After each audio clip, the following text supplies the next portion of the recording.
because one day your ads may test out of good interest, the next day it may test out of bad interest. So your results fluctuate. So what I've been doing recently is just testing each interest separately. Like that picture I just showed, this was 5 different interests. So I created an ad set for each interest. But luckily for us, all of the ad sets are producing results, in this case, at about the same price.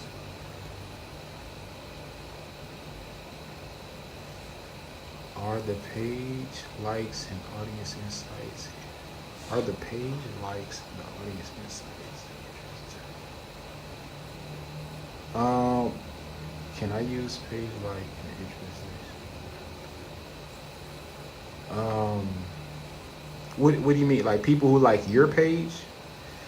If you're asking, can you use people who like your page? You would set that up as a custom audience, and you would include that custom audience when you're setting up your ads. If that's what you're asking. If you're just joining, ask me anything about ads or marketing in general. Let's see this. But yeah, you can target your own people who visit your profile, people who engage with your post or ads, people who like your page, people who message your page. So there is definitely a ton of options to show your ads specifically to people that are already familiar with your brand versus just always showing your ads to new people. And sometimes it's easier to squeeze a sale out of the people who already know you than it is to serve as the cold traffic, get them over to your website and convince them to buy something from you.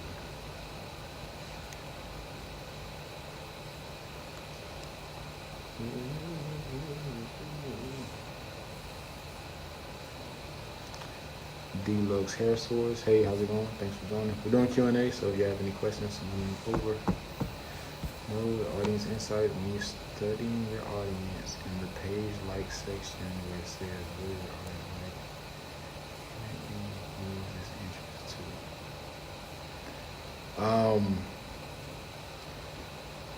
too? In the page like section. Oh yeah, so only if those audiences are how do you say it, available to use. I think I get what you're saying. So when you're in the audience insight tool and maybe you plug in Real Housewives of Atlanta and it says your audience also likes Love and Hip Hop and Cardi B and all of that stuff, you can use those as interests only if they're available. Not all interests are available when you're setting up ads. Hey, how's it going? Was that cold traffic ads for the picture? Yeah, so those people did not know this person.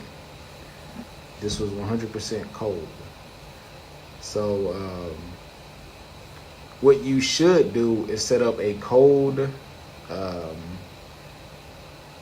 traffic campaign for people who don't know you, then a warm traffic campaign for the people who at least engage with your page or like your page and maybe have been to your website. Those people are kind of considered warm. Then you probably want to have a bottom of funnel ad campaign targeting people who have been to your site, taken action like an add to cart or initiate checkout, but they didn't buy. So you have like a 3-step funnel that you're kind of walking people down. The cold is to go find the new people, get them over, into your world. The middle is to get them to come back. And the bottom is to get them to take some type of action. How soon after you have a new store? How soon after you have a new store can you start creating your audiences? As soon as your pixel is installed, you can start creating your audiences.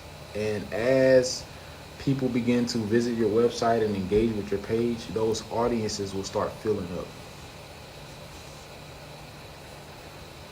What's the best way to respond to people that respond to you through Facebook ads? They always ask me something.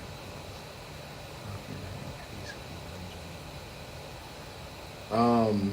So are you running an ad for a service and they're asking you how much is the service? If so, if you keep getting that question, I would do two things. I would either put the price in the ad, or I would set up a chatbot to automatically message them once they either message your page or if they comment under the ad.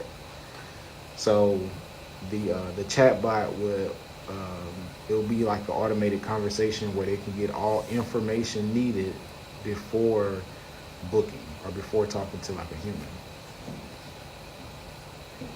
So price in the ad or set up a chatbot.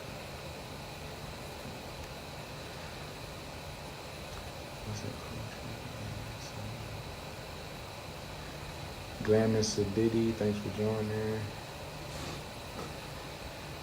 Yes, I use Shopify for all of my e-commerce businesses. And for eyebrow salons, I use Kartra.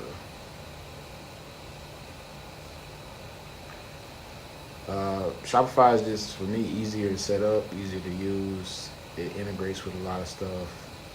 Functionality, the cart function is simple. I like Shopify. Do you prefer Facebook, IG ads, or Google ads? As far as Facebook and Instagram, I have no preference. Like, I'm a fan of the entire platform. Now, sometimes Instagram ads perform better for me depending on what it is that I'm promoting. And as far as Google ads, I mean, those are equally as effective, if not more, since when you're running ads on Google, you're getting your business in front of people who are already looking for what it is that you do. So it's a big difference. So I like both platforms. I spend more money on Facebook, Instagram, but I do have YouTube ads running in the background, and I have some TikTok ads set up as well. They're not running. I'm still going through the approval process, but those should be running in like a day or two. Does Shopify hold payments until you ship the hair? No, I don't think so. I think once you're paid, I think your money is sent to you maybe in like 2 or 3 business days. That could be contingent on you uploading tracking information, but I'm not certain. How much do you recommend spending per day running ads for how long? If your ads work, run them forever. So I can't really give you a length type deal. If you're running ads to a $300 service and you spend $350 and you still haven't gotten a customer, then I would turn those off in that situation. So it's not really a per day deal or a how long deal. It's a dollar amount spent to try to acquire that customer into your business. And if you went over that dollar amount, then that's an unsuccessful ad campaign. So always look at how much spent. Sometimes people turn their ads off prematurely because they look at it as a time deal. And let's say they have a ad running for 10 days at $1 per day, and they're trying to sell a $400 product. In 10 days, they would have spent $10. That's not really realistic